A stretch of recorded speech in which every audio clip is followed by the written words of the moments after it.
प्रश्न है बाबू जी। त्रिकाली ध्रुव भगवान आत्मा कुटस्थ निष्क्रिय है और वेदन पर्याय में होता है, तो एक है दृष्टि का विषय और एक है ज्ञान का विषय, जिसमें मुख्य गौण कैसे होता है?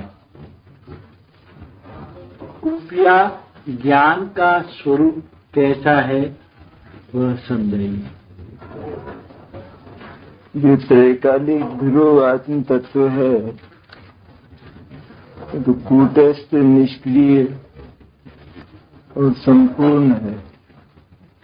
अनंत शक्तियों का पिंड एक चिन्मात्र तत्व, और उसका वेदन पर्याय में होता है। वेदन पर्याय में होता है, मैंने ज्ञान की पर्याय में वेदन होता है, अनुभव में आता है। और वो जो ज्ञान की पर्याय में अनुभव में आता है वही दृष्टि का विषय होता है। यही मैं हूँ अहम रूप में।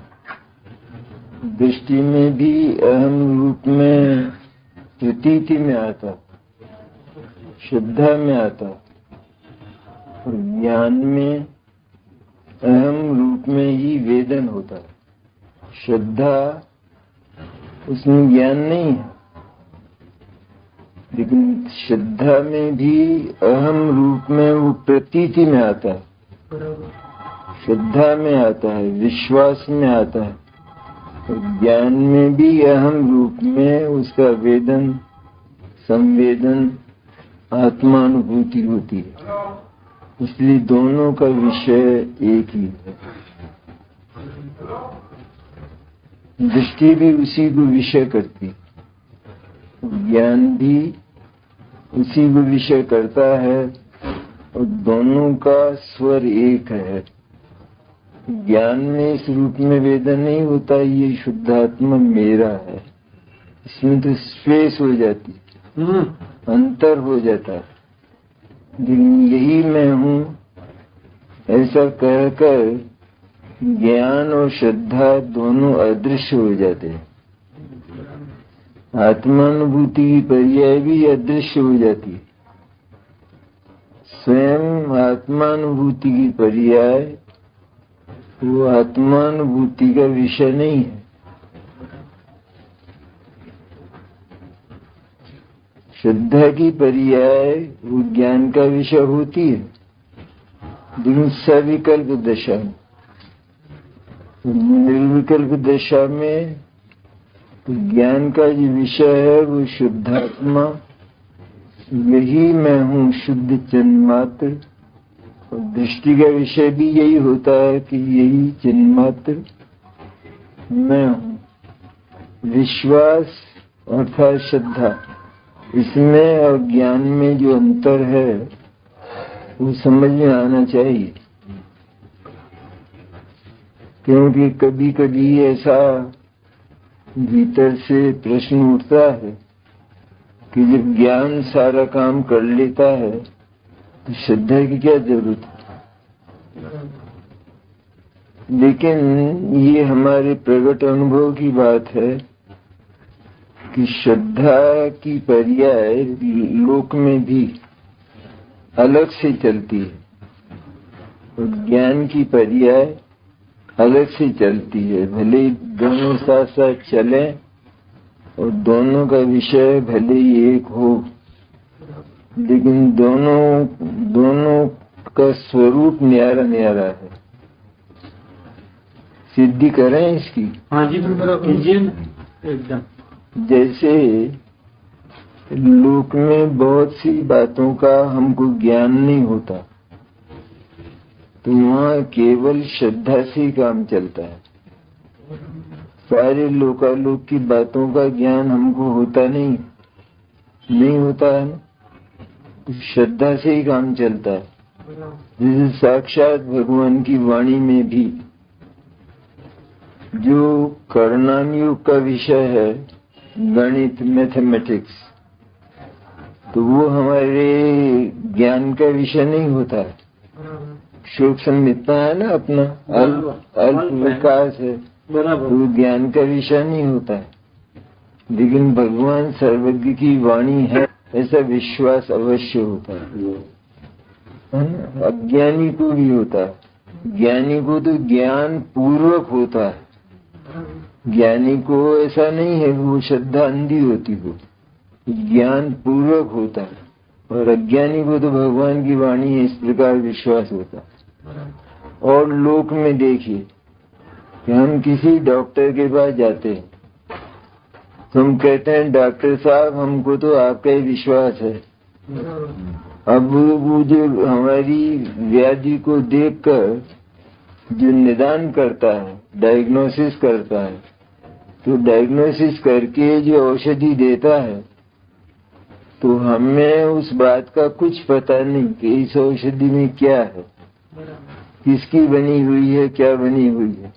हम तो केवल विश्वास पर उसको लेते हैं। न उसने क्या जाना ये भी हमको पता नहीं, लेकिन हमको बता दिया कि तुम्हें ये व्याधि है और तुम ये दवा लो। तो वहाँ ज्ञान नहीं होने पर भी केवल विश्वास काम किया करता है। इसलिए विश्वास की अर्थात श्रद्धा की, और श्रद्धा माने अहम रूप। तो वो जो पर्याय है वो ज्ञान से अलग सिद्ध होती है। और हमारे इस लोकोत्तर जीवन में भी श्रद्धा की पर्याय अलग चलती है और ज्ञान की पर्याय अलग चलती है। आत्मानुभूति के समय दोनों का विषय एक ही होता है और अलग अलग स्वर में होता है। जैसे श्रद्धा भी आत्मा को जानती है, ये प्रयोग गलत है। श्रद्धा जानती नहीं, श्रद्धा प्रतीति करती है, अहम करती है। और ज्ञान भी अहम करता है, लेकिन वो जानता हुआ अहम करता है, वो जानता हुआ अहम करता है। श्रद्धा बिना जानती हुई अहम करती है। ये कैसे होता है? श्रद्धा ये जानती नहीं है, तो ज्ञान ने जिस आत्मा का निर्णय किया और उस आत्मा में अहम रूप प्रवृत्ति की ज्ञान ने, अर्थात उसका वेदन किया, उसकी अनुभूति की, तो श्रद्धा वहां कैसे चली गई? उसमें तो ज्ञान नहीं था। तो ऐसा होता है क्योंकि ये सब एक ही परिवार के सदस्य हैं, सारे के सारे। इसलिए परिवार के एक सदस्य ने जो सर्च लाइट दिखा दी तो उसके पीछे पीछे सारे चल देते हैं। इसलिए श्रद्धा ज्ञान के साथ चलती है एक ही साथ। जैसे एक उदाहरण से अपन स्पष्ट करेंगे, अच्छा समझ में आ जाएगा। हमारे सारे शरीर में देखने वाली आंखें हैं और कोई है देखने वाला, और किसी के हाथ के, पैर के, किसी के आंख है नहीं है। लेकिन आंख देखती है और पैर चलते हैं और पैरों के आंख नहीं है। तो पैर कैसे चलते हैं बिना आंख के? क्योंकि देखने का काम जिसने कर लिया तो फिर उस शरीर, क्योंकि शरीर एक अभेद तत्व है ना, लौकिक दृष्टि से एक अभेद तत्व है, तो उसके जो सारे अवयव हैं वो उस आंख के साथ साथ चलते। तो आंख ने देख लिया और पैर चल पड़े। अगर आंख बंद हो जाए तो पैर लड़खड़ा जाएंगे, बराबर, हाथ लड़खड़ा जाएंगे, सारा मनुष्य लड़खड़ा जाएगा, बराबर। इसलिए आंख वो तो ज्ञान का के स्थान पर हुई और बाकी जो अंग हैं वो श्रद्धा के स्थान पर हुई। हम जो भोजन करते हैं तो हाथ के आंख नहीं है ना, लेकिन ये जो हाथ है ये मुंह को कैसे टटोल लेता है, सीधा मुंह में जाता है।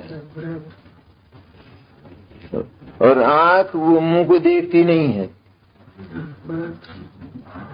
लेकिन चला जाता है, क्योंकि एक ही परिवार के सदस्य हैं।